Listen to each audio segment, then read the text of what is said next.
On today's episode of the How to Protect the Ocean podcast, we're going to be talking about a story that has to do with domoic acid.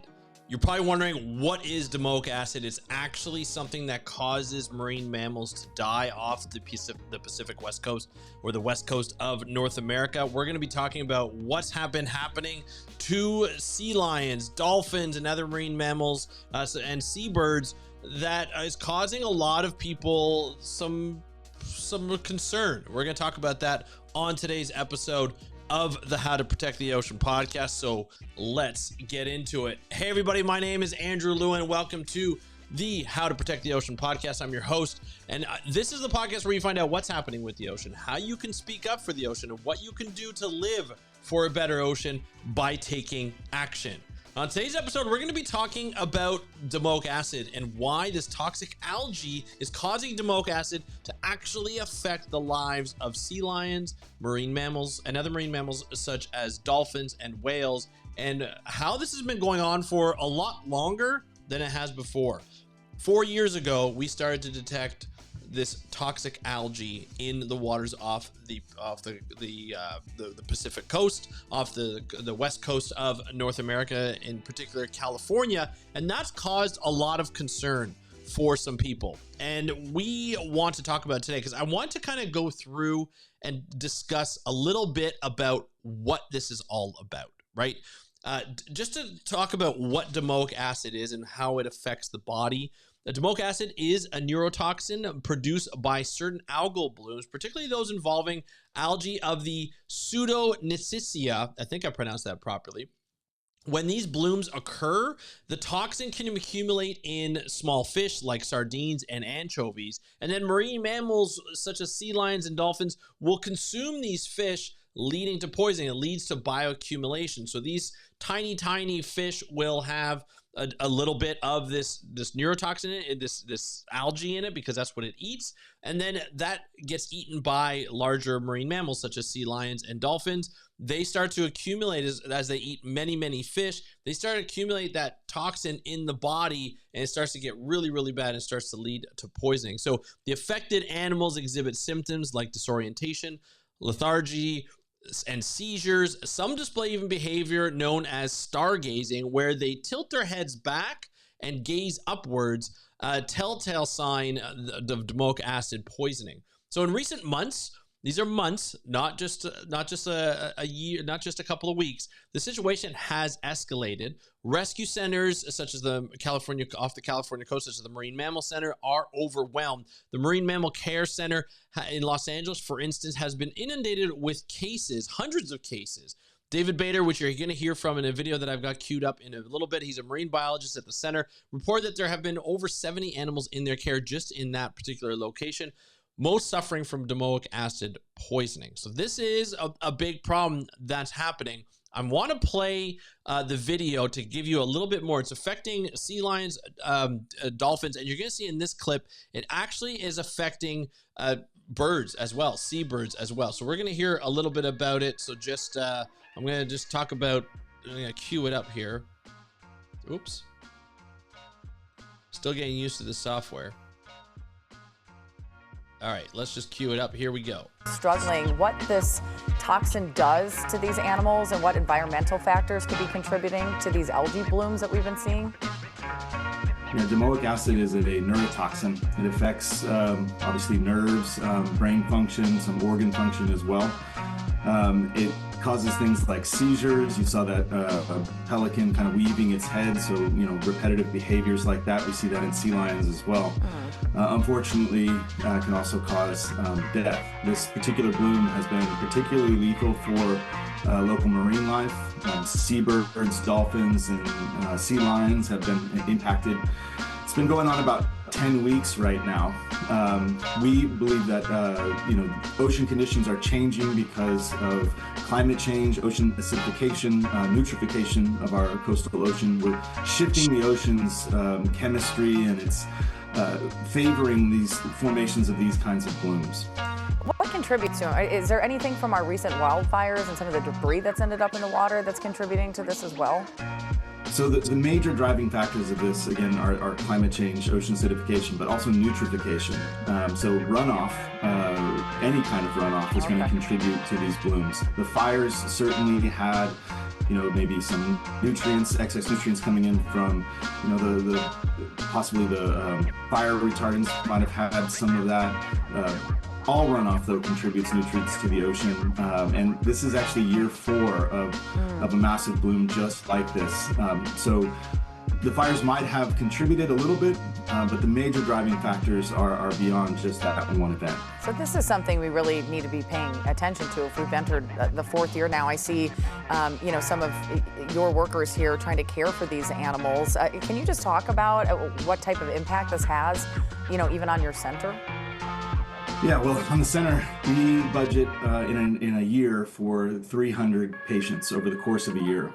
We're just now in April, and we've already seen over 300 patients. Wow. So impacts on us are certainly financial. I'm just going to stop it there because, we get the picture in terms of what's happening. I'm going to put a link in the show notes if you want to support the Marine Mammal Care Center, because I think it's really important. You mentioned there that financial resources are tight because there have been so many animals. They only have a certain amount of funding, and they can only handle what they budget for. And they don't budget for this type of incident, especially an incident that lasts so long. Normally, when you get toxic algae blooms, like red algal blooms, you get it lasts maybe for a few weeks, maybe a month. This has been happening for over a couple of months. We're probably into the 3rd or 4th month that this has been happening, and we're starting to see more and more animals die in the care, and more animals are being affected along the coastline.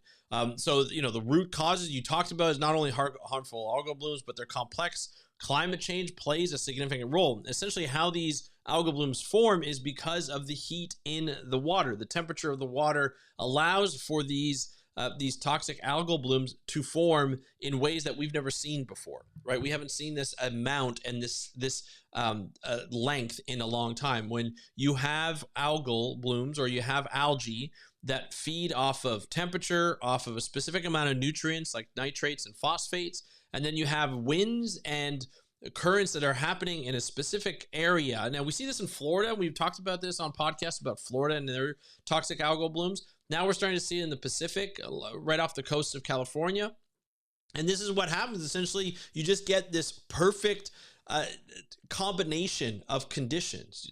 Sea surface temperatures up, you get nutrient runoff, enough of nutrient runoff to support a bloom of this algae. Remember, it's algae. It's just a plant, and it blooms. And then what happens is it just blooms so much that eventually they all die off and they come to the shore, or they get eaten by sardines. They get eaten by sea lions. They get eaten by dolphins and so forth, and seabirds. And then those start to die. Those are the triggers and sort of the indicators of what's happening. They are the canary in the coal mine when it comes to these toxic algal blooms. And now we're lucky that we have testing with fisheries, so shellfish and other fish, so that we don't get the humans who ingest seafood that would get affected by this don't get poisoned, because testing is really important. But sometimes that testing fails, and you get people who have domoic acid toxicity, and they can die from it. It's happened before, less now because we know what to look for, but especially cases like this, I'm sure it's affecting the seafood industry along the shore. So it's affecting the economy, it's affecting the health of the animals, it's potentially affecting the health of people, and it's something that you don't want to be around. With all these dead animals coming up on shore, all these affected animals, not only is it heartbreaking to watch, but it's really difficult as someone who's caring, just like David here, who's caring, and the people who are caring for them, they're watching these animals essentially die and suffer before they die. It's not an easy thing as a care professional to be able to see, and this is something that needs to stop. How do we stop it? This is 4 years in a row that we've seen this type of stuff go on. Not something that's easy to stop, unfortunately. We could limit nutrient runoff, but at point sources, which is mean like there's a pipe and that nutrient goes off. We can limit that by testing what's at the end of that pipe. But then you have non-point source. You have non-end of point or end of pipe sources where it just comes in from anywhere. And that could be anything that comes in. They're very difficult to monitor. It's very difficult to find out what's happening. You'd have to come up with a whole coastal monitoring system to identify where these high phosphates, high nitrates are coming in. And those are the limiting factors to have this algae grow. But really, sea surface temperature increase, you can't control unless you start to reduce climate change, which is going to take a very, very long time. So this is a problem that's going to happen more and more as climate change gets worse, or as climate change continues to wreak its ugly head. And we are going to have this problem. We are going to see more animals die. We're going to see the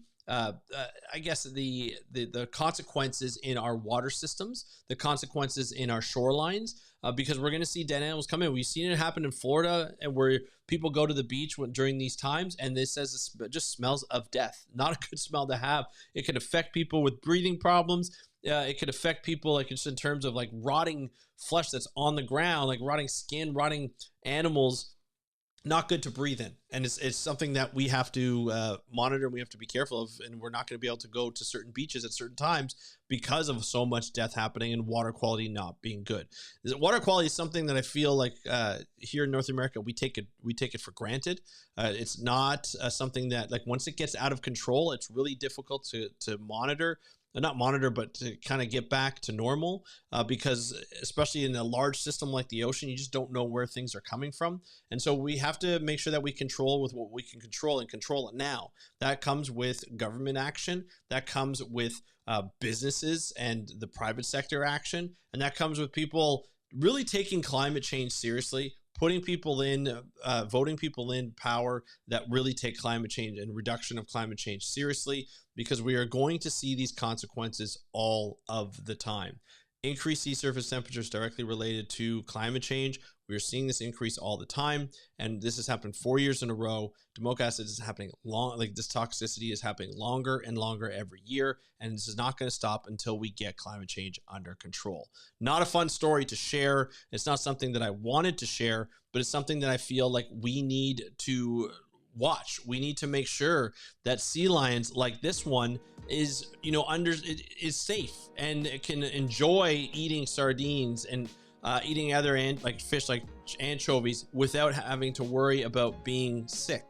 This is what they eat. And we've protected sea lions before with the Magnus Carter law. I think it's the fisheries law that we have, and brought sea lions back together, which helped bring great white shark populations back. And these are animals that we need to protect. And now that there's a water quality issue, it's going to be a lot harder to protect. And we're really going to have to watch how we treat water quality in the future. And it's something that is not going to be easy to do, because it requires a conglomerate of people, like a number of people, and government action, not only from the state level, but from the federal level. And unfortunately, we just have too many combating features, especially in the US, about what climate change is, what's causing climate change. And until we get that figured out, until we get people in there, voted people in there that really take climate change reduction seriously, this is going to be a problem year after year after year. So yeah, not a fun story to share on a Monday, but it's something that I feel like we need to talk about, because sometimes talking about the ocean and looking at ocean conservation is not easy, and we have to attack it. Some of the things that you can do to make it better is stay informed, keep abreast of what's happening in local advisories about algal blooms and affected areas. You can volunteer at the Marine Mammal Center if they require it, if they need the help. You can support the rescue efforts by considering donating to the organizations like the Marine Mammal Care Center. And of course, you can advocate for change, so support policies aimed at reducing carbon emissions and controlling agricultural runoff. So every action counts. You don't have to just choose one. You can choose all of them. Staying informed and staying involved. And then, of course, we can all contribute to the health of our oceans and the creatures that inhabit them, like sea lions, dolphins, and seabirds. Those predators are important to our ecosystem. It's important to keep those food webs healthy and maintain those to help maintain our coastlines and maintain the ocean's health, which helps maintain our health. So that's it for today's episode. If you have any questions or comments and you're watching this on YouTube, leave a comment below. If you want to get a hold of me, you can go to speakupforblue.com, fill out the contact page, go to speakupforblue.com/contact, fill out the page, it goes right directly to my email, or you can DM me on Instagram at How to Protect the Ocean. That's at How to Protect the Ocean. So if you want to get a hold of me, here's the sheet so you can do so. But I want to thank you so much for listening to this episode of the How to Protect the Ocean podcast. Have a great day. We'll talk to you next time, and happy conservation.